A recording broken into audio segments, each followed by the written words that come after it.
आखिर क्यों किया था ब्रह्मा जी ने अपनी ही बेटी के साथ संभोग। दर्शक बंधु, क्या आपने कभी सोचा है कि जिसने इस पूरे ब्रह्मांड को रचा, जिसने धर्म, नीति और मर्यादा की रेखाएं खींची, अगर वही उनका उल्लंघन करे तो क्या वह पाप कहलाएगा या कोई गहरा ब्रह्मा रहस्य। ब्रह्मा सृष्टि के प्रथम देव और साक्षात रचयिता है। उनके मन से उत्पन्न हुई एक ऐसी शक्ति जो न केवल ज्ञान की देवी बनी बल्कि सृजन का माध्यम भी, सरस्वती। लेकिन यहीं से शुरू होता है वह सवाल जो आज भी अनुत्तरित है। आखिर क्यों ब्रह्मा जी ने अपनी ही बेटी सरस्वती के साथ संबंध बनाए? क्या यह मात्र कोई पौराणिक भ्रांति है या इसके पीछे छुपा है एक ऐसा सत्य जिसे समझने के लिए हमें धर्म और ब्रह्मांडीय रहस्यों की गहराइयों में उतरना होगा? क्या ये रिश्ता वासना का प्रतीक था या सृजन का आधार? क्या ब्रह्मा दोषी थे या फिर वो सिर्फ एक भ्रम लीला का पात्र? धर्म ग्रंथों में वर्णित यह कथा जितनी विवादित है उतनी ही रहस्यमयी भी। आज हम उठाएंगे उन पन्नों से पर्दा जिन्हें पढ़ने से लोग डरते हैं, जिनका उत्तर दे नहीं पाते हैं। न कोई आशा न समाज, यह कोई साधारण कहानी नहीं, यह है सृष्टि के जन्म का वह अंश जिसे जानना जरूरी है, क्योंकि जब रचयिता ही सवालों के घेरे में आता है तो उत्तर कहीं ज्यादा गुप्त हो जाते हैं। तो चलिए आरंभ करते हैं वह कथा जो आपके विश्वास, विचार और विवेक तीनों को झकझोर देगी। दर्शक बंधु, साथ ही साथ हम सबसे पहले ब्रह्मा जी की उन 3 सीख को जानेंगे जो उन्होंने सृष्टि रचते वक्त समस्त संसार को दिया था। और इन तीनों सीख को समझने के लिए है हमें एक कथा का श्रवण करना होगा। तो चलिए कथा को आरंभ करते हैं। लेकिन आगे बढ़ने से पहले आपको बता दें कि गरुड़ पुराण में साफ तौर पे कहा गया है कि कथा हो या सीख, अगर बीच में छोड़ दिया जाता है तो वह पाप की श्रेणी में आता है। तो आपसे हाथ जोड़कर निवेदन है कि वीडियो को अंत तक पूरा देखें और अगर आप एक सनातनी हैं तो वीडियो को लाइक करके चैनल को सब्सक्राइब जरूर कर लें। तो चलिए कथा शुरू करते हैं। प्रभु भास्कर की पहली किरण जब धरती को स्पर्श कर रही थी तब वातावरण में पक्षियों की मधुर वाणी गूंज रही थी। एक छोटे से गांव की कच्ची झोपड़ियों से धुएं की रेखाएं आकाश की ओर उठ रही थी। उन्हीं झोपड़ियों में एक था रामू और उसकी धर्मपत्नी गीता का आशियाना। रामू की आंखें प्रभु कृपा से जल्दी ही खुल गई थी। वह अपनी अर्धांगिनी गीता को निहार रहा था, जिसके मुखमंडल पर थकावट के चिन्ह तो थे, परंतु फिर भी वह चंद्रमा की भांति प्रकाशमान लग रही थी। वह धीरे से उठा और गीता के पास खड़ा होकर ईश्वर की ओर मन लगाकर गहरी सांस लेने लगा। उसके मन में चिंता थी। आज फिर उसे किसी खेत में काम की खोज में निकलना था। 5 दिनों से एक दाना तक नहीं जुड़ पाया था। घर में केवल 2 रोटियां शेष थी, जिन्हें उसने अपनी धर्मपत्नी गीता के लिए रख छोड़ा था। तभी पीछे से गीता की मधुर वाणी सुनाई दी, क्या सोच रहे हो रामू? रामू ने मुस्कुराकर उसकी ओर देखा। सूर्य की रोशनी में उसका चेहरा और भी तेजस्वी प्रतीत हो रहा था। गेहुआ रंग, गहरे केश और शांत मुख वाली गीता गांव की सबसे सुंदर स्त्री मानी जाती थी। रामू के मन में एक भय सदा रहता था कि कहीं इतनी सुंदर पत्नी को पाकर वह ईश्वर की किसी परीक्षा का पात्र ना बन जाए। कुछ नहीं गीता, रामू बोला, बस मौसम देख रहा था, लगता है आज वर्षा नहीं होगी, शायद कहीं काम मिल जाए। परंतु नारी का हृदय अत्यंत कोमल होता है। गीता रामू के मन के भाव समझ गई थी। वह धीरे से उठकर उसके पास आई और बोली, सच बताओ, क्या बात है? मैं तुम्हारी अर्धांगिनी हूँ, मुझसे कुछ छुपाओ। रामू की आंखों में आंसू आ गए। उसने कहा, गीता, क्या करूँ, कहाँ जाऊँ, कुछ समझ नहीं आ रहा है।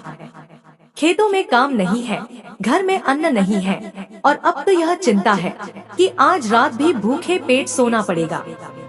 गीता ने उसका हाथ थामा और बोली, ईश्वर पर विश्वास रखो, सब ठीक होगा।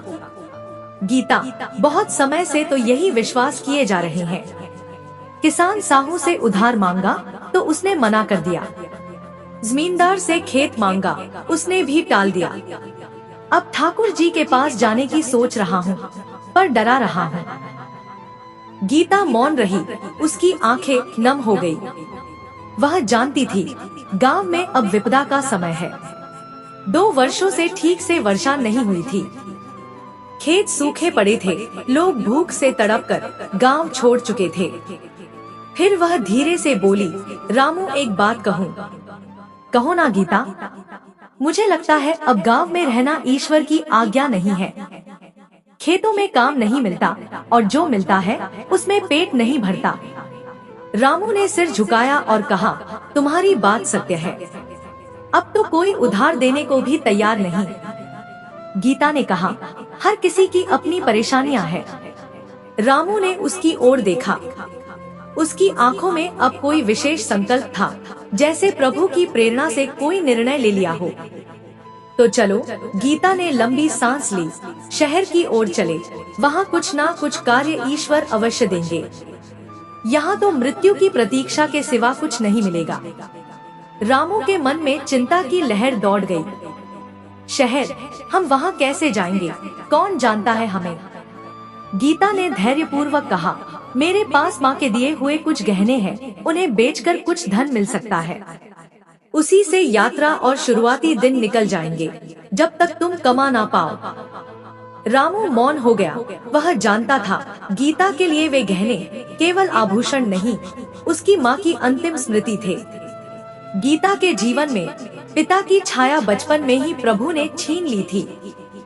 फिर माँ ने तपस्या की, बहुत परिश्रम करके उसे पाला, लेकिन विवाह के कुछ ही महीनों बाद माँ भी प्रभु के चरणों में चली गई।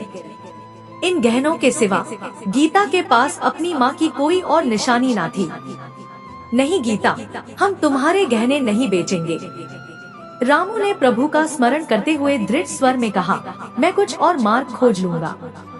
गीता ने बड़ी शांति से रामू का हाथ अपने हाथों में लिया और बोली, रामू, मैं जानती हूँ तुम मेरे मन की बात बिना कहे समझ जाते हो, लेकिन आज हमारे जीवन की नैया डगमगा रही है।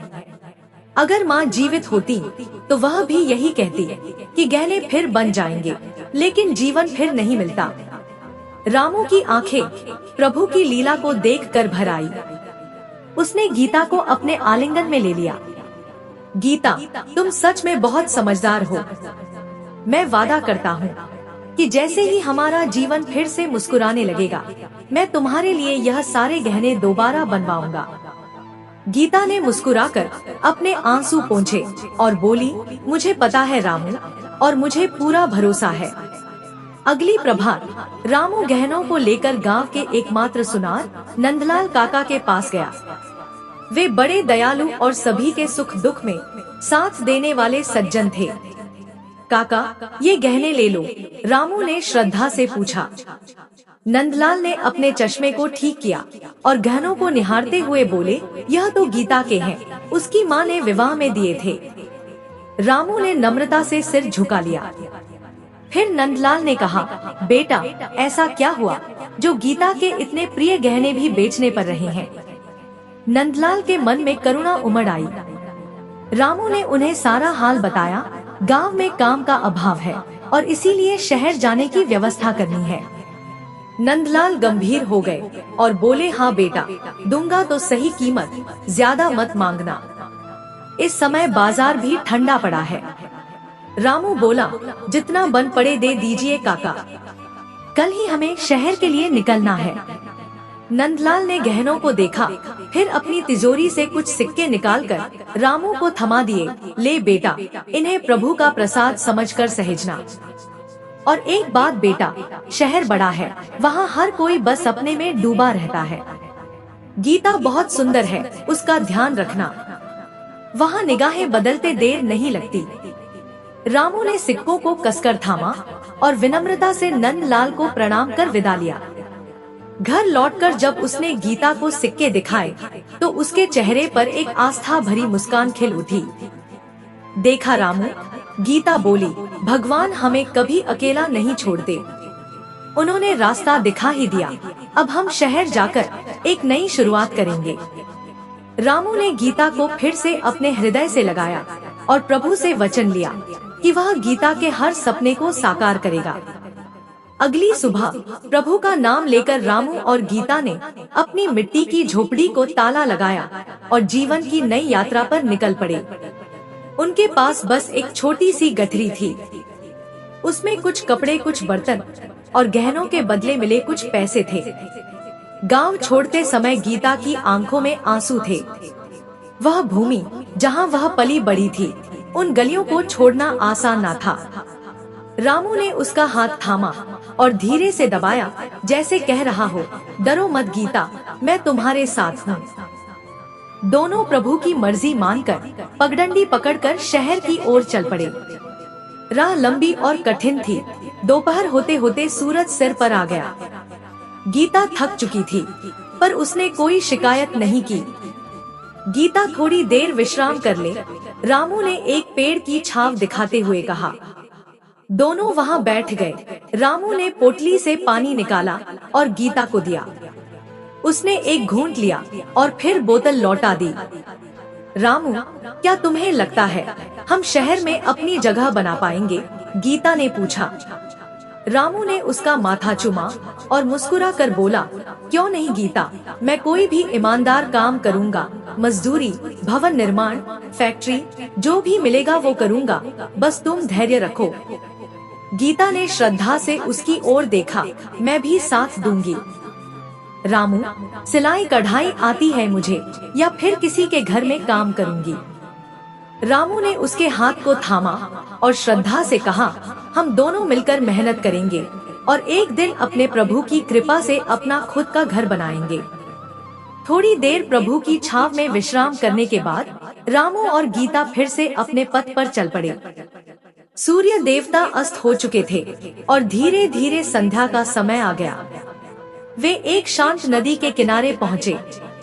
उस पार जाने के लिए केवल एक छोटा सा नाव मार्ग था। नाव के मालिक ने रामू की ओर देखा और कहा, 2 जन 4 सिक्के। रामू ने एक शब्द भी ना बोले और अपनी पोटली से प्रभु का नाम लेकर 4 सिक्के निकाले और नाविक को दे दिए। दोनों नाव में बैठ गए। नाव धीरे धीरे प्रभु की इच्छा अनुसार बहती जलधारा को पार करने लगी। आकाश में तारे टिमटिमाने लगे थे और ठंडी पवन तन मन को शीतलता दे रही थी। रामू ने गीता के कंधे पर हाथ रखा और धीरे से कहा, थोड़ी ही देर और है और फिर हम होंगे शहर में। गीता ने अपना सिर रामू के कंधे पर रख दिया। रामू, रात कितनी सुंदर है ना। रामू ने आकाश की ओर देखा, जैसे प्रभु के दिव्य रूप का दर्शन कर रहा हो। हाँ गीता, एकदम वैसे ही सुंदर जैसी तुम हो। गीता लज्जा से मुस्कुरा गई और हल्के से रामू को छू लिया। यह दृश्य देखकर नाविक भी मुस्कुरा उठा। शहर जा रहे हो क्या? उसने पूछा। रामू ने नम्रता से उत्तर दिया, हाँ। क्या कोई जान पहचान है वहाँ? नाविक ने फिर पूछा। नहीं, रामू बोला, कोई नहीं, बस प्रभु पर भरोसा लेकर जा रहे हैं। नाविक ने ध्यान से गीता की ओर देखा और बोला, शहर बहुत बड़ा है बेटा, वहाँ लोग बस अपने स्वार्थ में जीते हैं और इतनी सुंदर पत्नी के साथ रहना वहाँ सावधानी मांगता है। रामू गंभीर हो गया। वह जानता था कि गीता की सुंदरता ईश्वर की देन है, लेकिन यह सौंदर्य किसी की बुरी नजर का कारण न बन जाए, यही उसकी चिंता थी। नाव नदी के पार पहुंच चुकी थी। दोनों वहां से उतरकर शहर की दिशा में बढ़ने लगे। अब मंजिल बस कुछ ही दूर रह गई थी, परंतु प्रभु की लीला अभी बाकी थी। रात्रि का अंधकार सब ओर फैल चुका था। केवल चंद्रमा की उज्जवल किरण ही उनका मार्ग दिखा रही थी। थकान से चूर गीता और रामू धीरे धीरे चल रहे थे कि तभी झाड़ियों से 3 नकाब पहने व्यक्ति निकल आए। तीनों डाकू थे। उनके हाथों में लाठियां और छुरी थे। रुको, एक डाकू गर्जा। एक भी कदम आगे बढ़ाया तो पछताओगे। रामू ने तुरंत गीता को अपने पीछे कर लिया और हाथ जोड़कर बोला, भैया हमारे पास कुछ नहीं है, हम तो गांव के दरिद्र लोग हैं, प्रभु का नाम लेकर शहर में रोजी की तलाश में जा रहे हैं। गीता ने भी कांपती हुई आवाज में कहा, हाँ भैया, हम पर दया करो, हमने कुछ नहीं किया, हम तो बस भगवान का सहारा लेकर निकले हैं।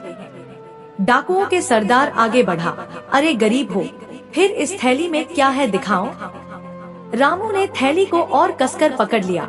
इसमें तो बस हमारे पुराने कपड़े और कुछ सिक्के हैं जो हमने गहने बेचकर इकट्ठा किए हैं घर चलाने के लिए। सरदार ने 2 डाकुओं को इशारा किया। वे रामू की ओर बढ़े और उसे पकड़ लिया। रामू ने खुद को छुड़ाने की भरपूर कोशिश की, लेकिन वे बलशाली थे। तीसरे डाकू ने झपट्टा मारा और रामू की थैली छीन ली। सिक्के जमीन पर बिखर गए। वाह, तो यह गरीब लोग सिक्के लेकर घूमते हैं, सरदार ने व्यंग्य किया और सिक्के उठाकर देखने लगा। तभी गीता आगे आई। वह रोती हुई सरदार के चरणों में गिर पड़ी। भैया, ये हमारे जीवन की अंतिम आशा है। यह पैसे मेरे गहनों के हैं जो माँ की निशानी थे। प्रभु का नाम लेकर आपसे विनती करती हूँ, हम पर दया करो। डाकू सरदार गीता को देखता रहा। उसकी आंखों में एक अजीब सी चमक आ गई। चलो इनका काम आसान करते हैं, पति को छोड़ देते हैं, बीवी को अपने साथ ले चलते हैं, क्या कहते हो? यह सुनते ही रामू जोर से छटपटाने लगा। नहीं, मेरी गीता को मत छुओ, मुझे मार दो, लेकिन उसे कुछ नहीं करना, वो मेरी जान है, मेरी प्रार्थना है। डाकू सरदार ने गीता को उठाया और उसके चेहरे को नजदीक से देखने लगा, जैसे उसकी सुंदरता को देखकर वह मोहवश हो गया हो। परंतु गीता ने प्रभु का नाम लेकर उसके चेहरे पर थूक दिया। डाकू ने क्रोध में आकर गीता को धक्का दे दिया और वह जमीन पर गिर पड़ी। गीता, रामू ने चीत्कार किया। एक और डाकू गीता की ओर बढ़ा, पर गीता ने उसे भी पहले धकेल दिया। फिर अपनी साड़ी के भीतर से छुरी निकाली, जिसे उसने रास्ते की रक्षा हेतु छिपा कर रखा था। कोई भी मेरे पास आया तो अच्छा नहीं होगा, गीता ने छुरी दिखाते हुए प्रभु की शक्ति से भरे स्वर में कहा। डाकू सरदार ने अपने साथियों को रोका और बोला, ठीक है, हमें भूखे नंगे लोगों की मदद करने की आदत नहीं, सब छोड़कर यहाँ से भाग जाओ, वरना जीवन से हाथ धो बैठोगे। डाकू सिक्के उठाकर वहाँ से भाग गए। रामू और गीता जमीन पर बैठ गए, थके हुए, टूटे हुए। रामू की आंखों से आंसू बहने लगे। गीता अब क्या करे, कुछ भी नहीं बचा। ना भोजन है, ना आश्रय का कोई ठिकाना है और ना ही पैसे है। इस अनजान शहर में अब रहेंगे। गीता ने रामू का हाथ थामा, उसकी आंखों में देखा और दृढ़ता से बोली, रामू, हम हार मानने के लिए गांव से नहीं चले थे। हमारे साथ प्रभु है और जब तक विश्वास है, राह भी है। दोनों कुछ देर मौन रहे। रामू ने आकाश की ओर देखा, जैसे किसी चमत्कार की आशा कर रहा हो। फिर गहरी सांस ली और कहा, तुम ठीक कहती हो गीता, हम पीछे नहीं हट सकते। चलो प्रभु पर विश्वास रखकर आगे बढ़ते हैं। रामू गीता को सहारा देकर धीरे धीरे चलने लगा, क्योंकि डाकुओं के धक्के से उसके पैर में चोट आ गई थी। कुछ दूर चलने के बाद उन्हें एक विशाल वृक्ष के नीचे एक वृद्ध बाबा बैठे दिखे। उनका चेहरा तेजस्वी था, लंबी श्वेत दाढ़ी और बालों से वे किसी तपस्वी जैसी प्रतीत हो रहे थे। देखो गीता, रामू बोला, शायद यह कोई ज्ञानी पुरुष है, क्यों ना इनसे मार्गदर्शन ले। गीता ने सिर हिलाया और दोनों बाबा के पास पहुँचे। बाबा ध्यान में लीन थे, पर जैसे ही वे समीप पहुँचे, बाबा ने नेत्र खोले और करुणामयी दृष्टि से उनकी ओर देखा। आओ बेटा आओ, बाबा ने उन्हें पास बुलाया। रामू और गीता बैठ गए। बाबा ने उनके चेहरे पढ़े और शांत स्वर में बोले, तुम दोनों बहुत दुखी लगते हो, क्या हुआ है? रामू ने सारा हाल बता दिया, गांव से आने की विवशता, डाकुओं द्वारा लूटे जाना और अब आगे का मार्ग ना सूझना। बाबा ने ध्यान से सब सुना और फिर बोले, बेटा, मेरे पास कोई धन नहीं है जो मैं तुम्हें दे सकूं, लेकिन मैं एक ऐसे सज्जन को जानता हूं जो जरूरतमंदों की मदद करता है। शहर के भीतर सेठ मणिलाल की हवेली है। वह वर्षों से गरीबों की सेवा करते आए हैं। रामू की आंखों में आशा की चमक आ गई। कौन है वो? रामू ने कहा। बाबा मुस्कुराए, वो सेठ मणिलाल है। अगर तुम सच्चे मन से अपनी बात रखोगे और उन्हें विश्वास दिला सकोगे कि तुम ईमानदार हो, तो वह तुम्हारी सहायता अवश्य करेंगे। गीता के मन में संदेह था, बाबा, पर हमें कोई जानता नहीं, तो वे क्यों मदद करेंगे? बाबा ने कोमल स्वर में उत्तर दिया, बेटी, दुनिया में आज भी लोग हैं जो ईमानदारी को पहचानते हैं। सेठ जी को धन से ज्यादा भरोसे का मूल्य पता है। रामू ने बाबा के चरण स्पर्श किए। बाबा, आपने तो नई आशा दे दी। अब आप हमें आशीर्वाद देकर हमें हिम्मत दे। बाबा ने दोनों को आशीर्वाद दिया, जाओ बेटा, भगवान तुम्हारा भला करे। पर एक बात सदा याद रखना, दुनिया का सबसे बड़ा धन तुम्हारा चरित्र और ईमानदारी है। चाहे कितनी भी कठिन घड़ी आए, अपनी आत्मा को मत बेचना। प्रेरणा से भरे रामू और गीता बाबा की बताई दिशा में शहर की ओर चल पड़े। जब शहर पहुंचा, तो दोनों आश्चर्य से भर गए। जहां गांव में कच्ची झोपड़ियां और सन्नाटा था, वहां शहर में ऊंची ऊंची अट्टालिकाएं थी। हर ओर भीड़ थी, दुकानें थी, गाड़ियों की आवाजाही थी और चहल पहल से भरा जीवन। गीता आश्चर्य से बोली, रामू, शहर तो बहुत बड़ा है। गीता, यहाँ अवसरों की कमी नहीं होगी, रामू ने आशा से भरकर कहा। दोनों प्रभु का नाम लेते हुए शहर के भीतर गए और पूछते पूछते सेठ मणिलाल की हवेली तक जा पहुँचे। वह हवेली बहुत विशाल और सुंदर थी, जिसके द्वार पर 2 पहरेदार खड़े थे। रामू ने एक पहरेदार से नम्रता से पूछा, भाई, क्या हम सेठ मणिलाल जी से मिल सकते हैं? पहरेदार ने रामू और गीता को ऊपर से नीचे तक देखा, फिर कहा, क्यों मिलना है? हमें उनसे थोड़ी मदद चाहिए, रामू ने सच्चे भाव से उत्तर दिया। पहरेदार ने अपने साथी की ओर देखा और दोनों आपस में मुस्कुराने लगे। सेठ जी किसी से यूं ही नहीं मिलते, पहले बताओ, तुम्हारे पास क्या है, कितना ब्याज दे सकते हो? गीता ने धीरे से रामू का हाथ पकड़ लिया और फुसफुसाई, रामू, चलो यहाँ से, यह जगह ठीक नहीं लगती। तभी हवेली के भीतर से एक भारी आवाज आई, कौन है दरवाजे पर? यह स्वयं सेठ मणिलाल की आवाज थी। वह धीरे धीरे सीढ़ियों से उतरते हुए द्वार की ओर आ रहे थे। सेठ जी, ये गांव से आए हैं और आपसे मिलना चाहते हैं, पहरेदार ने बताया। सेठ मणिलाल ने रामू और गीता की ओर देखा। वे लगभग 50 वर्ष के थे, भारी शरीर वाले, लेकिन उनकी आंखों में अजीब सी चमक थी। उन्होंने अपनी मूंछों को तिरछा किया और पूछा, क्या काम है? रामू ने हाथ जोड़कर कहा, सेठ जी, हम गांव से आए हैं। रास्ते में डाकुओं ने हमें लूट लिया। अब हमारे पास कुछ भी नहीं बचा है। सुना है आप गरीबों की मदद करते हैं, इसलिए आपके पास आए हैं। सेठ की नजर गीता पर जाकर ठहर गई। गीता की सादगी और सुंदरता देखकर वह कुछ पल वहीं ठहर से गए। थोड़ी फीकी मुस्कान के साथ बोले, आओ अंदर। रामू और गीता ने एक दूसरे की ओर देखा और फिर भीतर चले गए। सेठ ने उन्हें एक कमरे में बैठाया और नौकरों को भोजन लाने को कहा। पहले पेट भरो, फिर बातें करेंगे, सेठ बोले। रामू और गीता ने कृतज्ञता से उनकी ओर देखा, पर बहुत भूखे थे और भोजन का नाम सुनकर उनकी आंखें भर आईं।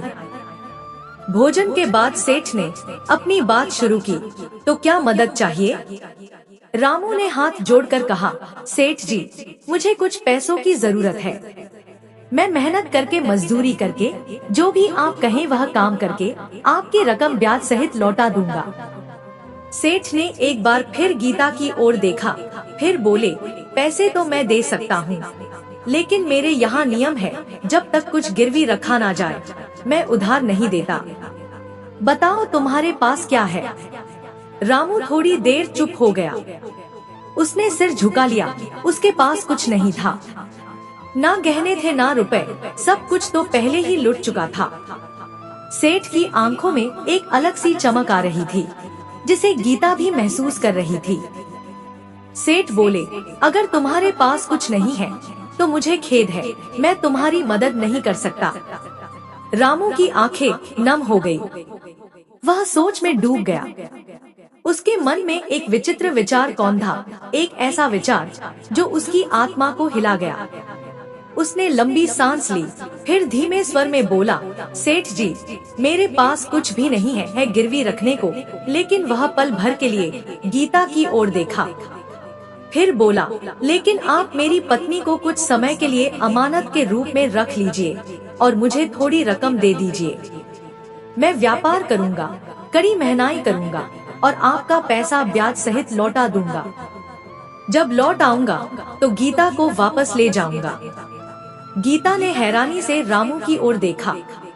उसकी आंखों में एक साथ कई भाव थे, विश्वास टूटने, दुख और दर्द की मिश्रित भाव।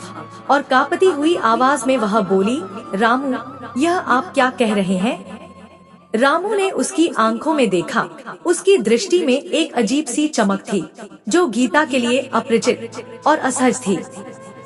सेठ मणिलाल के चेहरे पर एक चालाक मुस्कान फैल गई, क्योंकि यही तो वह चाहता था। उसने अपने तकिए के नीचे से एक थैला निकाला जिसमें प्रभु के लिए सिक्के भरे हुए थे।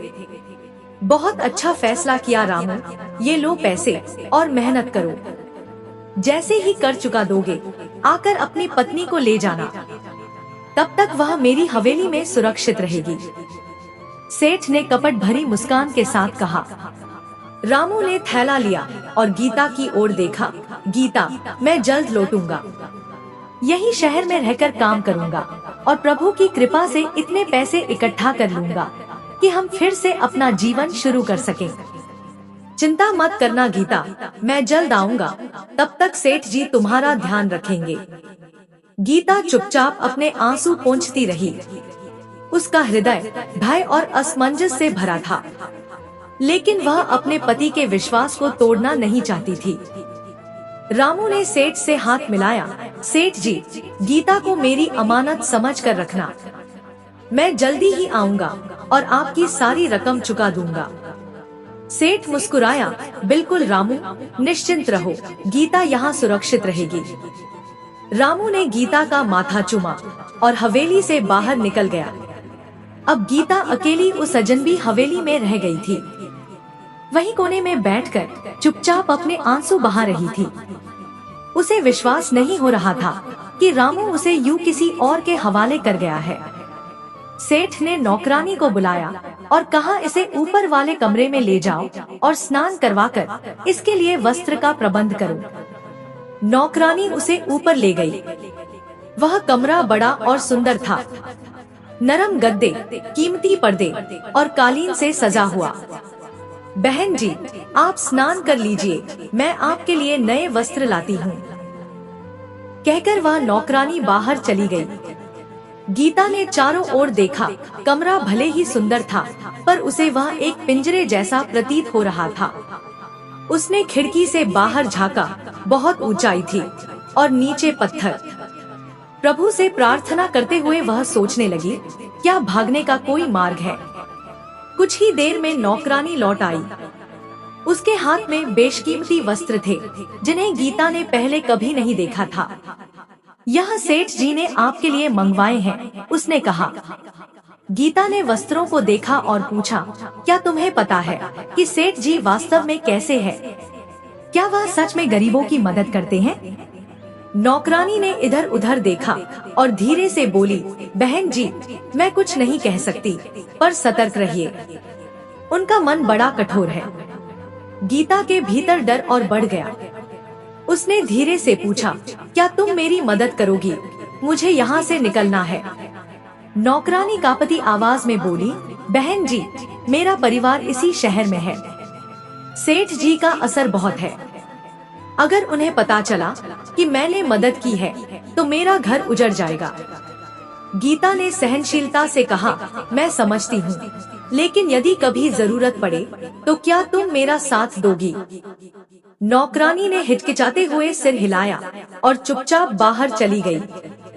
गीता ने स्नान कर नए कपड़े पहन लिए, पर उसका मन शांत ना था। वह बिस्तर पर बैठकर सोच रही थी कि अब प्रभु की कैसी परीक्षा आने वाली है।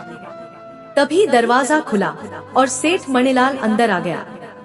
अब सेठ ने रेशमी पोशाक धारण की थी और उनके शरीर से सुगंधित इत्र की गंध आ रही थी। कैसी हो? तुम्हें यह कमरा पसंद आया? सेठ ने मुस्कुराकर पूछा। उनकी आंखें गीता पर टिकी हुई थी।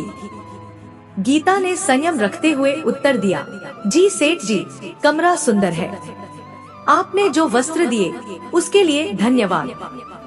सेठ पास आकर बैठ गया और बोला, गीता, तुम्हें पता है, जब मैंने तुम्हें देखा तभी मैं समझ गया कि तुम सामान्य नारी नहीं हो। तुम्हारी सुंदरता अद्वितीय है। मैं तुम्हें सोने हीरे से सजा सकता हूँ, बस तुम चाहने भर की देर है। गीता असहज हो उठी। उसने स्वयं को संयमित करते हुए कुछ दूर खिसकते हुए कहा, सेठ जी, मैं और मेरा पति आपके बहुत आभारी हैं, क्योंकि आपने हमारी सहायता की। जैसे ही रामू आपकी रकम चुका देगा, मैं यहाँ से चली जाऊंगी। सेठ का चेहरा थोड़ा कठोर हो गया। गीता, तुम्हारा पति तुम्हें छोड़ चुका है। सेठ मणिलाल ने कुटिलता से कहा, उसने तुम्हें मेरे हवाले कर दिया है और वह कभी लौट कर नहीं आएगा। वह मेरे पैसे लेकर किसी दूसरे नगर चला गया होगा। गीता की आंखों में क्षोभ भर आया। उसने गहरी सांस ली और दृढ़ता से कहा, नहीं, ऐसा नहीं है। रामू ऐसा व्यक्ति नहीं है, वह अवश्य लौटेगा। मैं अपने पति पर पूरा भरोसा करती हूँ।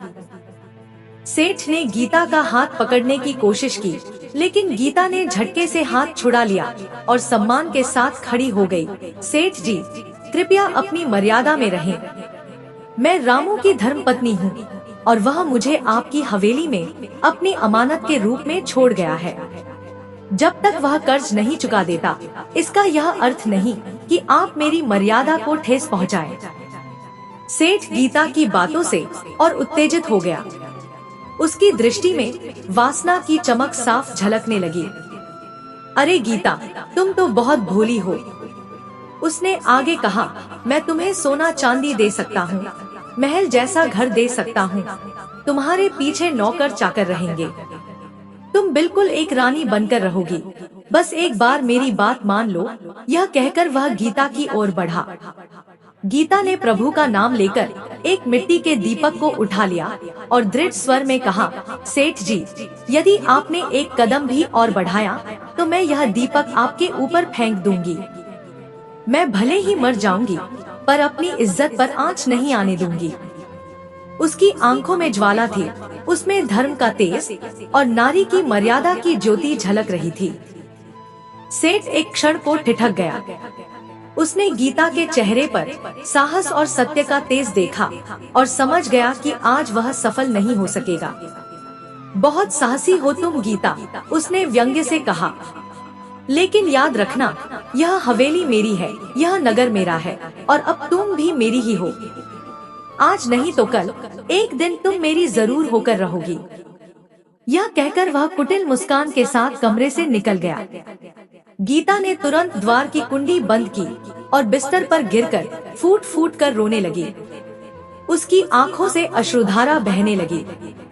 वह रामू को याद करती रही और मन ही मन भगवान से प्रार्थना करती रही, हे प्रभु, मेरे रामू को जल्द भेज दो, मुझे इस पापी से बचा लो।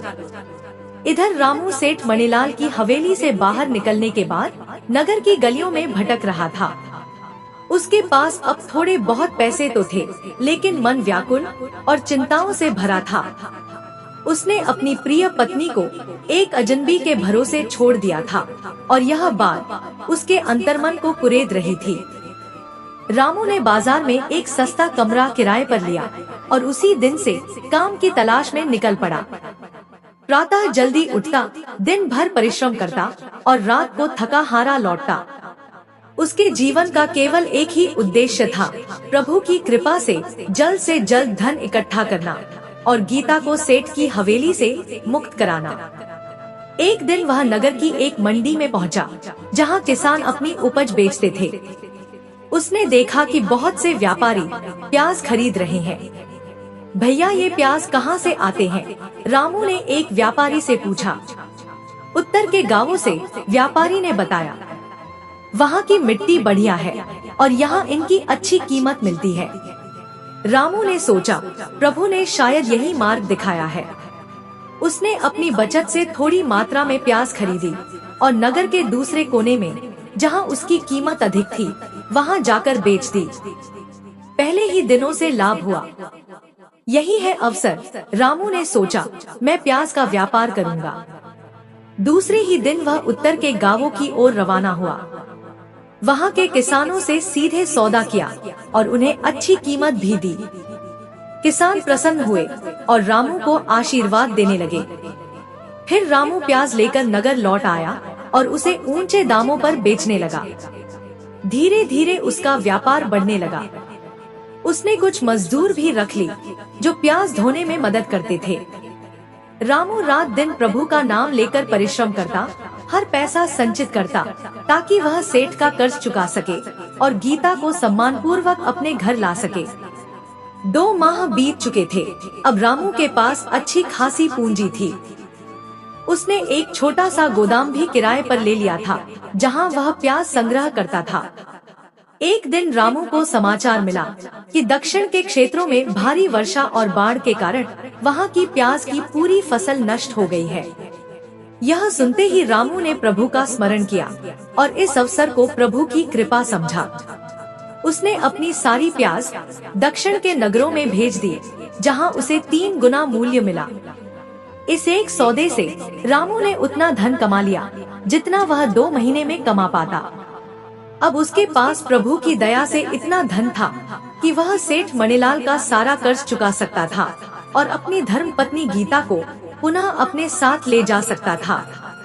रामू ने सारा धन एक थैली में रखा और प्रभु का नाम लेकर सेठ मणिलाल की हवेली की ओर चल पड़ा। उसका मन संतोष और आशा से भरा हुआ था। अब वह अपनी गीता को फिर से अपने जीवन में ला सकेगा। जब रामू हवेली पहुंचा, तो उसने देखा कि हवेली की रक्षा में पहले से अधिक प्रहरी तैनात थे। वह द्वार पर पहुंचा और विनम्रता से बोला, मैं रामू हूँ, सेठ मणिलाल जी से मिलना चाहता हूँ। प्रहरियों ने उसे पहचान लिया और भीतर जाने दिया। रामू सीधा सेठ के कक्ष में पहुंचा। सेठ मणिलाल अपने आलीशान आसन पर बैठकर हुक्का पी रहे थे। रामू को देख उनकी आंखें चौड़ी हो गई, क्योंकि उन्हें इतनी शीघ्र रामू के लौटने की आशा नहीं थी। अरे रामू, तुम इतनी जल्दी लौट आए? सेठ ने आश्चर्य से पूछा। रामू मुस्कुराया और बोला, सेठ जी, मैंने आपसे वादा किया था और प्रभु की कृपा से उसे निभाने आया हूँ। रामू ने थैली उनके सामने रख दी और बोला, सेठ जी, अब मेरी स्थिति ठीक है, आप अपना पूरा हिसाब ले लीजिए। जो भी ब्याज है वह भी साथ है। कृपया अब मेरी धर्म पत्नी गीता को मुझे लौटा दीजिए। सेठ, जो पहले से ही गीता के सौंदर्य से मोहित थे, यह सुनकर असमंजस में पड़ गए। उनके मन में कपट चलने लगा कि इतनी सुंदर स्त्री को कैसे लौटाए, पर कोई ना कोई बहाना बनाना ही था। सेठ ने सिर झुकाया और दुखी स्वर में बोले, भाई रामू, क्या बताऊं, बहुत दुख की बात है। रामू का हृदय धड़कने लगा। क्या हुआ सेठ जी, गीता ठीक तो है? सेठ ने आंखें नीचे करते हुए कहा, रामू, तुम्हारी पत्नी अब इस संसार में नहीं रही। रामू के पांव तले से जैसे जमीन खिसक गई। उसका चेहरा पीला पड़ गया, शरीर कांपने लगा। क्या कह रहे हैं आप, यह कैसे संभव है? सेठ ने बनावटी दुख जताते हुए कहा, 2 महीने पहले अचानक वह बहुत बीमार पड़ गई थी। मैंने हर संभव प्रयास किया, श्रेष्ठ वैद्य बुलवाए, सेवा की, लेकिन प्रभु को शायद कुछ और ही मंजूर था।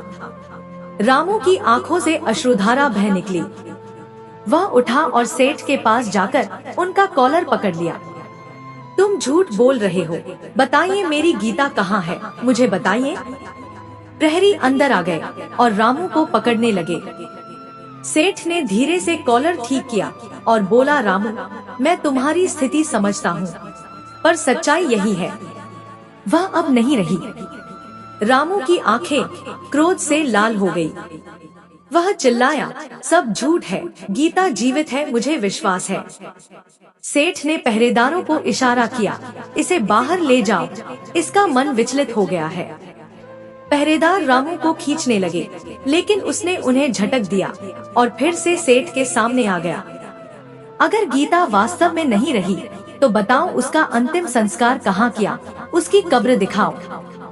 सेठ थोड़ी देर सोच में पड़ गया, फिर बोला, हमने उसे शहर के बाहरी श्मशान घाट में अग्नि दी थी। वैद्य भी गवाही देगा कि उसकी मृत्यु हुई थी। रामू ने अपने आंसू पोंछे। वह जान गया था कि सेठ असत्य बोल रहा है, पर अभी वह कुछ नहीं कर सकता था।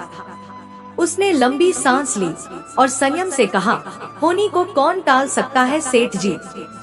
यदि वह आज मेरे साथ होती तो भी उसका भाग्य शायद यही होता। परंतु आप अपना कर्ज ले लीजिए। मैं इस कलंक के साथ नहीं जीना चाहता कि मैंने अपनी पत्नी को गिरवी रखा था और उसका कर्ज नहीं चुका पाया। सेठ ने कुटिल मुस्कान के साथ कहा, अरे नहीं भाई रामू, अब मैं तुमसे ये पैसे कैसे ले सकता हूँ?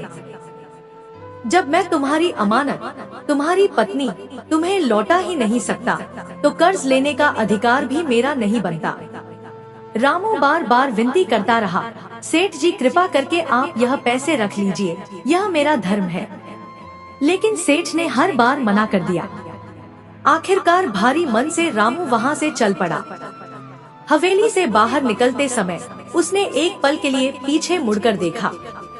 उसके हृदय में अब केवल एक ही विचार था, गीता को वापस लाना, चाहे कुछ भी करना पड़े। रामू सीधे उस स्थान की ओर गया जहां पहली बार उसकी भेंट बाबा से हुई थी। उसे विश्वास था कि वही बाबा जो भक्तों के मार्गदर्शक थे उसकी सहायता कर सकते हैं। जैसा वह सोच रहा था, बाबा अपने चबूतरे पर शांत भाव से विराजमान थे। उनके चारों ओर श्रद्धालु भक्त बैठे थे। जब रामू वहां पहुंचा, बाबा के चेहरे पर तुरंत मधुर मुस्कान फैल गई। आ गया बेटा, मैं तेरी ही प्रतीक्षा कर रहा था, बाबा ने स्नेह से कहा। रामू धीरे धीरे उनके समीप गया और चुपचाप उनके चरणों में बैठ गया। उसकी आंखों में अश्रु थे और मुख पर गहन विषाद की छाया। बाबा ने करुणा से उसे देखा और पूछा, बेटा रामू, तू इतना उदास क्यों है, क्या हुआ? रामू की आंखों से आंसू झरने लगे। उसने अपनी कथा बाबा को सुनाई। कैसे उसने गीता को मजबूरी में सेठ के हवाले किया, कैसे व्यापार में प्रभु ने सहायता की और अंत में सेठ का वह झूठ कि गीता अब इस दुनिया में नहीं रही। बाबा, रामू बोला, सेठ ने कहा कि वह बीमार होकर स्वर्ग सिधार गई, लेकिन मेरा हृदय यह स्वीकार नहीं कर पा रहा है।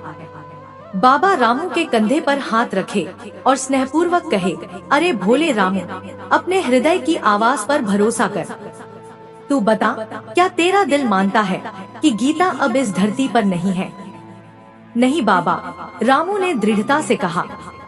मेरा अंतर्मन कहता है कि गीता जीवित है। तो तेरा मन सत्य कह रहा है, बाबा ने गंभीर स्वर में कहा। सेठ ने तुझे धोखे में रखा है। तेरी गीता जीवित है और सुरक्षित भी है, परंतु सेठ की नियत ठीक नहीं है। रामू की आंखों में क्रोध की ज्वाला चमक उठी। वह खड़ा हो गया। मैं अभी जाकर उस पापी सेठ से सब कुछ पूछता हूँ, उसके झूठ का पर्दाफाश करूँगा। रुक जाओ वत्स, बाबा ने उसका हाथ पकड़कर उसे शांत किया। क्रोध में न्याय नहीं मिलता, हमें धर्म के मार्ग पर चलकर ही विजय पानी है। लेकिन बाबा, रामू बोला, मैं अकेला निर्धन और वह सेठ तो नगर का सबसे शक्तिशाली व्यक्ति है, कौन मेरे साथ खड़ा होगा? बाबा ने गहरी सांस ली और गंभीर स्वर में कहा, राजा के दरबार में जा, वहाँ न्याय मिलेगा। यहाँ का राजा प्रभु भक्त है, न्याय प्रिय है और गरीबों की पुकार सुनता है। रामू को संदेह हुआ, क्या राजा सचमुच मेरी बात सुनेंगे? बाबा ने विश्वास के साथ कहा, बेटा अवश्य सुनेंगे। तू प्रभु के नाम से जा और सच्चाई को अपने साथ रख, बाकी सब ईश्वर देखेंगे। रामू ने श्रद्धा से बाबा के चरणों में प्रणाम किया और उनकी आशीष लेकर सीधा राजमहल की ओर चल पड़ा। राजमहल नगर के मध्य स्थित था, एक विशाल और भव्य भवन जिसके चारों ओर ऊंची ऊंची प्रतिमाएं थी। द्वार पर सैनिक धर्म पूर्वक पहरा दे रहे थे। रामू ने एक सैनिक से हाथ जोड़कर कहा, मुझे महाराज से मिलना है। मेरे साथ अन्याय हुआ है, मुझे न्याय चाहिए। सैनिक ने रामू की ओर देखा और हल्की हंसी में बोला, अरे भाई, महाराज ऐसे ही किसी से नहीं मिलते। पहले दरबारियों से मिलना होगा, फिर वजीर से। यदि उन्हें तुम्हारा विषय उचित लगा तभी महाराज के सामने जाने दिया जाएगा। रामू ने हाथ जोड़कर कहा, मेरे पास समय बहुत कम है, मुझे तुरंत न्याय चाहिए, इसीलिए महाराज से मिलना जरूरी है। सैनिक रामू की सच्चाई और पीड़ा से थोड़ा पिघल गया। उसने नरम स्वर में कहा, ठीक है, तुम अंदर जाओ। आज महाराज स्वयं दरबार में प्रजा की सुनवाई कर रहे हैं, वहां जाकर अपनी बात कह देना। रामू ने उसे हृदय से धन्यवाद दिया और दरबार की ओर बढ़ चला। दरबार में महाराज अपने सिंहासन पर विराजमान थे। चारों ओर मंत्रीगण, वजीर और अन्य दरबारी बैठे हुए थे। महाराज एक धर्मपरायण, न्यायप्रिय और करुणामय राजा थे, जिन्हें अपनी प्रजा का दुख अत्यंत व्यथित करता था। जब रामू दरबार पहुंचा, उसने देखा कि कई प्रजाजन अपनी समस्याएं लेकर आए थे और महाराज बड़ी विनम्रता से सभी की बातें सुन रहे थे। जब रामू की बारी आई तो वह श्रद्धा और विनम्रता से झुककर महाराज के चरणों में प्रणाम किया। महाराज ने कोमल स्वर में पूछा, कहो वत्स, क्या समस्या है तुम्हें? रामू ने अपनी पूरी कथा महाराज के सम्मुख रखी।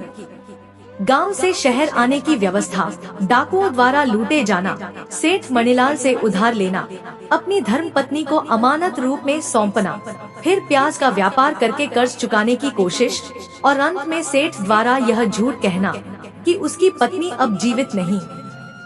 महाराज, रामू की आवाज कांप रही थी। मुझे पूर्ण विश्वास है कि मेरी पत्नी गीता जीवित है और सेठ मणिलाल ने उसे अपनी हवेली में बंद कर रखा है। मैं आपसे प्रार्थना करता हूँ, मुझे न्याय दीजिए। रामू की बात समाप्त होते ही दरबार में थोड़ी शांति छा गई। महाराज ने गंभीर होकर कहा, वत्स रामू, हमने तुम्हारी पीड़ा को सुना है। इस विषय की गंभीरता को देखते हुए मैं आदेश देता हूँ, सेठ मणिलाल को अभी दरबार में बुलाया जाए। कुछ ही समय में सेठ मणिलाल दरबार में उपस्थित हुए। उन्होंने राजा को प्रणाम किया और रामू की ओर देखा। उनके चेहरे पर घबराहट साफ दिखाई दे रही थी। राजा ने गंभीर स्वर में प्रश्न किया, सेठ मणिलाल, क्या यह सत्य है कि रामू ने अपनी धर्मपत्नी को अमानत रूप में तुम्हारे पास रखा था और तुमने उसे कुछ धन उधार दिया था? सेठ ने सिर झुकाकर उत्तर दिया, जी महाराज, यह बात सत्य है। राजा ने आगे पूछा, तो फिर जब रामू अपना कर्ज चुकाकर आया तब तुमने उसकी पत्नी को क्यों नहीं लौटाया? सेठ ने बनावटी दुख के साथ कहा, महाराज, मैंने पहले ही रामू को सूचित किया था। 2 महीने पहले उसकी पत्नी अचानक बीमार हो गई थी। मैंने हर संभव प्रयास किया, श्रेष्ठ वैद्य बुलवाए, परंतु प्रभु की इच्छा के आगे मैं कुछ ना कर सका। वह इस संसार को छोड़ गई। राजा ने सेठ की ओर ध्यानपूर्वक देखा, क्या तुम्हारे पास कोई ऐसा साक्ष्य है, कोई गवाह है जो यह सिद्ध कर सके कि रामू की पत्नी का वास्तव में देहांत हुआ है? सेठ ने शीघ्रता से उत्तर दिया, हाँ महाराज, जो वैद्य उनका उपचार कर रहे थे वे इस बात की पुष्टि कर सकते हैं। सेठ ने सिर झुकाकर कहा, महाराज, इसके अलावा 4 आदमी भी गवाही देंगे कि वे गीता को श्मशान घाट तक लेकर गए थे और अंतिम संस्कार किया था। राजा ने गहन विचार किया और फिर गंभीर स्वर में कहा, ठीक है, उन 4 गवाहों को कल दरबार में लाया जाए, मैं स्वयं उनसे प्रश्न करूंगा। रामू का हृदय टूटने को हुआ। उसे लगा कि अब उसकी हार निश्चित है। उदास स्वर में बोला, महाराज, यदि आप इस सेठ की बातों पर ही भरोसा कर रहे हैं तो मैं मान लेता हूँ कि मैं हार गया। लेकिन मेरा अंतर्मन, मेरा दिल कहता है कि मेरी गीता जीवित है। राजा ने करुणा भरी दृष्टि से रामू की ओर देखा और बोले, रामू, यदि तुम्हारी पत्नी सचमुच जीवित होती तो मैं स्वयं उसे तुम्हारे पास ले आता। लेकिन अब सब कुछ तो सामने है। नियमों के तहत हमें गवाहों की बात भी सुननी होगी। रामू की आंखें भर आई। जिसे उसने न्याय का द्वार समझा था, वही अब बंद होता दिख रहा था। वह दुखी मन से दरबार से बाहर निकला और सीधे बाबा के पास पहुंचा। उसने दरबार में हुई सारी बात बाबा को विस्तार से बता दी। बाबा ने गहरी सांस ली और धीरे से बोले, रामू, मैंने राजा को इतना कमजोर और सीमित सोच वाला कभी नहीं माना था। अफसोस है कि उसने तेरे दुख को नहीं पहचाना। उसने सेठ की बात मान ली, पर तेरे आंसुओं को ना समझा। कुछ समय के लिए बाबा मौन हो गए। फिर उनकी आंखों में अचानक एक दिव्य चमक उभर आई। अब हमें राजा को दिखाना होगा कि असली न्याय क्या होता है। रामू ने चौंकते हुए पूछा, लेकिन बाबा, अब हम क्या कर सकते हैं? राजा तो अपना निर्णय सुना चुके हैं। बाबा शांत स्वर में बोले, तू एक बार फिर दरबार जा और राजा से कह कि वह मुझे केवल 3 घंटे के लिए अपना तख्त दे दे। फिर देख, मैं उसे बताऊंगा कि न्याय कैसे दिया जाता है और न्याय क्या होता है। रामू को बाबा की बातों में आशा की एक किरण दिखाई दी। वह एक पल की भी देरी किए बिना फिर से राजा के दरबार में पहुंचा। महाराज, रामू ने हाथ जोड़कर कहा, मैं आपसे करुणा की विनती करता हूँ। कृपा करके आप साधु बाबा को केवल 3 घंटे के लिए अपना तख्त सौंप दें। बाबा कहते हैं वे मुझे न्याय दिलवाएंगे।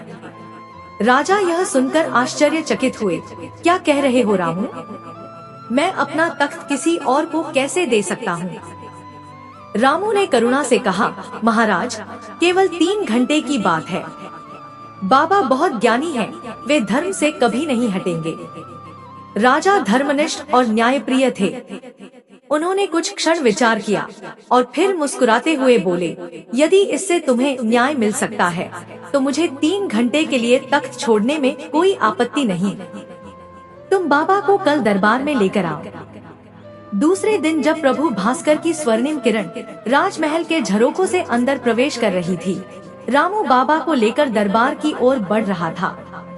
उसके चेहरे पर शांति और आंखों में विश्वास की चमक थी, मानो आज उसका सच्चा न्याय होने जा रहा है। राजा का तख्त अब अस्थायी न्याय आसन बन चुका था। जैसे ही बाबा उस सिंहासन पर विराजमान हुए, उनका तेजस्वी स्वरूप संपूर्ण दरबार में प्रकाश फैलाने लगा।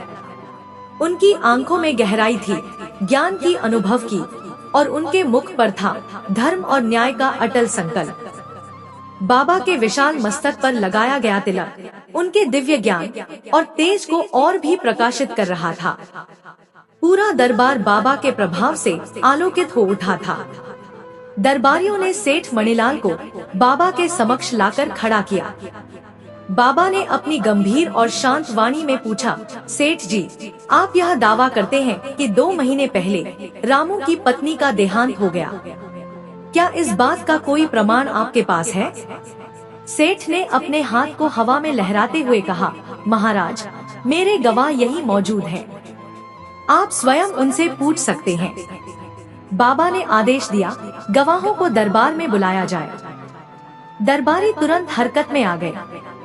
सबसे पहले वैद्य डॉक्टर को बुलाया गया। वह सिर झुकाकर बाबा के समक्ष खड़ा हो गया। हाथ आपस में मलता जा रहा था। बाबा ने उसकी आंखों में झांका और पूछा, क्या तुम ही रामू की पत्नी का उपचार करते थे? जी महाराज, डॉक्टर ने कांपते आवाज में उत्तर दिया। बताओ, क्या तुम स्वयं सेठ के घर जाकर उसे देखते थे या वह तुम्हारे पास आता था? डॉक्टर का माथा पसीने से भीग गया। स्वर और भी धीमा हो गया। महाराज, सेठ जी ही मेरे पास आकर दवा ले जाते थे। बाबा की आंखों में एक पेज चमक आ गई। अर्थात तुम यह निश्चित नहीं कह सकते कि वह दवा किसके लिए ले जाते थे?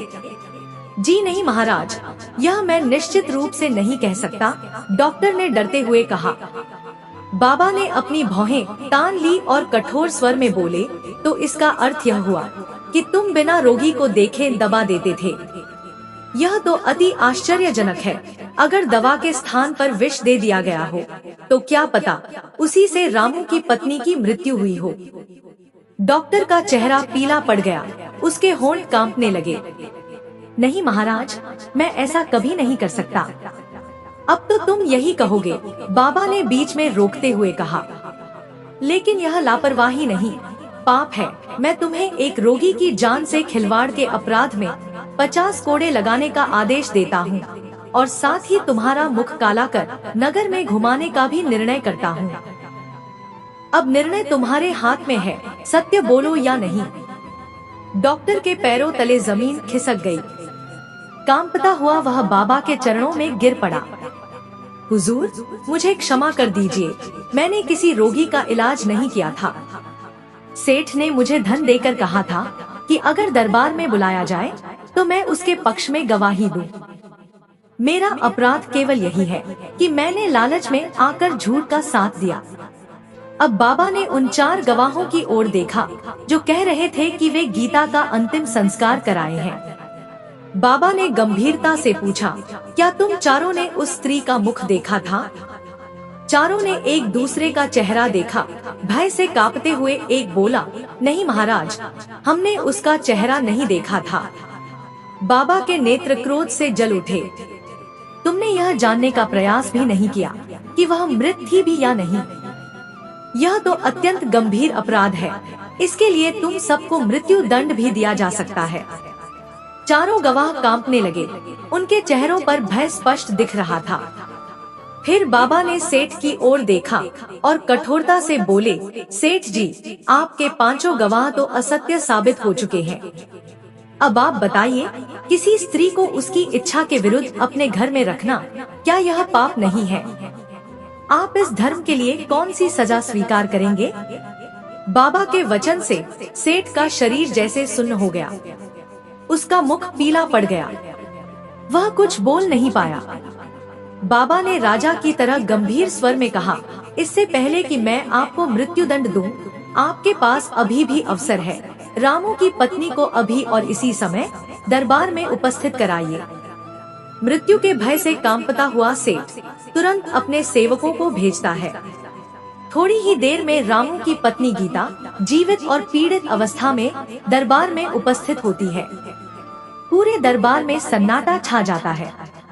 गीता के चेहरे पर दुख के चेहरे थे, लेकिन उसकी आंखों में आशा की ज्योति जगमगा रही थी। राजा उस दृश्य को देखकर स्तब्ध रह गए। उन्होंने श्रद्धा भाव से बाबा की ओर देखा और कहा, बाबा, आप तो अद्वितीय है। आपने आज मुझे सिखा दिया कि सच्चा न्याय क्या होता है। बाबा ने गंभीरता से उत्तर दिया, महाराज, एक बात सदा याद रखिए, कभी भी अपनी धर्म पत्नी को किसी दूसरे पुरुष के पास नहीं छोड़िए, चाहे वह मित्र हो, संबंधी हो या सगा भाई ही क्यों ना हो। आज के समय में किसी पर अंधा विश्वास करना विनाश को बुलावा है। रामू की आंखों में कृतज्ञता के आंसू थे। उसने गीता का हाथ थामा और बाबा के चरणों में नतमस्तक हो गया। सत्य की विजय हुई। न्याय का उजाला चारों ओर फैल गया। सेठ को उसके अधर्म के लिए उचित दंड मिला और रामू अपनी धर्म पत्नी को साथ लेकर अपने घर लौटा। बाबा के न्याय की गाथा पूरे राज्य में फैल गई। लोग उनके विवेक और धर्म ज्ञान की प्रशंसा करते नहीं थकते थे और इस प्रकार एक सामान्य दरबार में न्याय का दिव्य उदाहरण प्रस्तुत हुआ, जिसने पूरे समाज को यह सिखाया कि सत्य कभी नहीं छुप सकता और धर्म की रक्षा के लिए ईश्वर स्वयं कोई ना कोई रूप धारण करके अवतरित होते हैं। दर्शक बंधु, इस कथा में हम उन तीनों सीख को समझ सकते हैं जो ब्रह्मा जी ने सृष्टि रचते वक्त समस्त संसार को दिया था। पहली सीख, सत्य की सदा विजय होती है, चाहे असत्य कितना भी बलवान क्यों ना हो। ब्रह्मा जी ने सृष्टि की रचना करते समय यह विधान रखा कि सत्य एक दिव्य गुण है। वह देर से ही सही, लेकिन अंत में प्रकट होता है और अधर्म को पराजित करता है। रामू और गीता की कथा इस बात का उदाहरण है कि झूठ और छल समय के साथ उजागर होते हैं और ईश्वर सच्चे हृदय वालों की रक्षा करते हैं। दूसरी सीख, न्याय ही धर्म का मूल है। ब्रह्मा जी ने जब सृष्टि बनाई तब उन्होंने न्याय को धर्म का आधार बनाया। उन्होंने स्पष्ट कहा कि जहाँ अन्याय होगा वहाँ अराजकता फैलेगी और सृष्टि असंतुलित हो जाएगी। बाबा द्वारा किया गया अन्याय इस बात को सिद्ध करता है कि जिस समाज में सच्चा न्याय होता है वही समाज स्थायी रूप से पनप सकता है। तीसरी सीख, स्त्री का सम्मान समाज की आत्मा का सम्मान है। ब्रह्मा जी ने नारी को सृजन की शक्ति दी और साथ ही यह नियम भी बनाया कि जो नारी का अपमान करेगा वह स्वयं अपनी विनाश यात्रा प्रारंभ करेगा।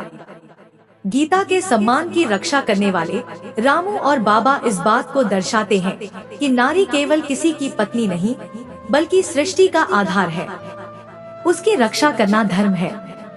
यह तीनों सीखें ब्रह्मा जी की रचना के मूल स्तंभ है। सत्य, न्याय और नारी सम्मान, इन्हीं के बल पर समाज में धर्म जीवित रहता है और धर्म का अंत सुनिश्चित होता है। दर्शक बंधु, यहीं पर हम यह भी देख सकते हैं कि अगर ब्रह्मा जी स्त्रियों के सम्मान के पक्ष में थे तो फिर क्यों किया था स्वयं की बेटी के साथ संभोग। दर्शक बंधु, सनातन हिंदू धर्म में सृष्टि की उत्पत्ति को लेकर अनेक रहस्यमयी कथाएं पुराणों में वर्णित है। इन्हीं में एक कथा है ब्रह्मा और सरस्वती के विवाह की, जो अपने आप में अत्यंत जटिल और प्रतीकात्मक मानी जाती है। इस विषय में दो प्रमुख पुराण, सरस्वती पुराण और मत्स्य पुराण में उल्लेख मिलता है और दोनों में इस प्रसंग को भिन्न रूप में प्रस्तुत किया गया है। सरस्वती पुराण के अनुसार जब ब्रह्मांड में कुछ भी अस्तित्व में नहीं था, उस समय ब्रह्मा जी ने सृष्टि रचने का निश्चय किया। उन्होंने अपनी तपस्या और योग बल से, अपने वीर्य से एक दिव्य कन्या को उत्पन्न किया, जिसे सरस्वती कहा गया। सरस्वती न केवल विद्या, कला और बुद्धि की देवी बनी, बल्कि उनका स्वरूप इतना आकर्षक था कि स्वयं ब्रह्मा भी उन पर मोहित हो गए। ब्रह्मा के मन में यह विचार आया कि सरस्वती को अपनी अर्धांगिनी बनाकर सृष्टि के कार्य में सहयोग लिया जाए। सरस्वती ने जब अपने पिता की यह भावना जानी तो वे अत्यंत संकोच में आ गई और चारों दिशाओं में उनसे छिपने लगी। परंतु ब्रह्मा जी उन्हें हर दिशा में ढूंढते रहे और अंततः उन्होंने सरस्वती से विवाह किया। इस विवाह के फलस्वरूप एक पुत्र का जन्म हुआ, जिसका नाम मनोज रखा गया। यही मानव आगे चलकर पृथ्वी पर जन्म लेने वाला प्रथम मानव माना गया। वहीं मत्स्य पुराण इस घटना को एक और दृष्टिकोण से प्रस्तुत करता है। इसके अनुसार ब्रह्मा के 5 सिर थे और वे अपनी बनाई सृष्टि को निरंतर देखते रहते थे। ब्रह्मा ने अपने योग बल से सरस्वती को उत्पन्न किया, जिन्हें ब्राह्मी भी कहा गया। सरस्वती जी अत्यंत तेजस्विनी, सुंदर और गुणों से युक्त थी। ब्रह्मा अपनी इस रचना पर अत्यंत आकर्षित हो उठे और निरंतर उन पर दृष्टि डालने लगे। सरस्वती ने जब ब्रह्मा की दृष्टियों को टालने का प्रयास किया तो वे चारों दिशाओं में जाकर छिपने लगी। लेकिन ब्रह्मा जी ने अपने 5वें सिर से उन्हें आकाश में भी खोज निकाला और सृष्टि के कार्य में उनका सहयोग मांगा। अंततः ब्रह्मा और सरस्वती का संयोग हुआ और उनके पुत्र मनु का जन्म हुआ, जो मानव जाति का प्रथम पुरुष माना गया। मनु को ही हिंदू संस्कृत और सनातन संस्कृति का आदि स्रोत कहा गया है। इन दोनों कथाओं में यह स्पष्ट होता है कि यह प्रसंग केवल सांसारिक आकर्षण का नहीं, बल्कि सृष्टि, ज्ञान और संस्कृति के जन्म का प्रतीक है। ब्रह्मा जो सृजन के प्रतीक हैं, और सरस्वती जो ज्ञान और बुद्धि की देवी है, जब एक हुए तब जीवन आरंभ हुआ। इसका अर्थ यह भी है कि ज्ञान के बिना सृष्टि अधूरी है और सृजन के बिना ज्ञान व्यर्थ। यह मिलन ही मानवता की शुरुआत है। यह कथा गहरी शिक्षाएं देती है। पहला यह है कि ब्रह्मांड की उत्पत्ति केवल भौतिक घटनाओं से नहीं, बल्कि चेतना, ज्ञान और सृजन के समन्वय से हुई है। दूसरी यह कि हमें पुराणों को सही रूप में नहीं, बल्कि उनके प्रतीकों और अर्थों के साथ समझने की आवश्यकता है। और तीसरी यह कि हर दिव्यता के पीछे कोई ना कोई उच्च उद्देश्य छिपा होता है, जिसे केवल मन और हृदय की गहराई से समझा जा सकता है। प्यार से बोलिए राधे राधे। जय श्री कृष्ण, जय श्री राधे कृष्ण।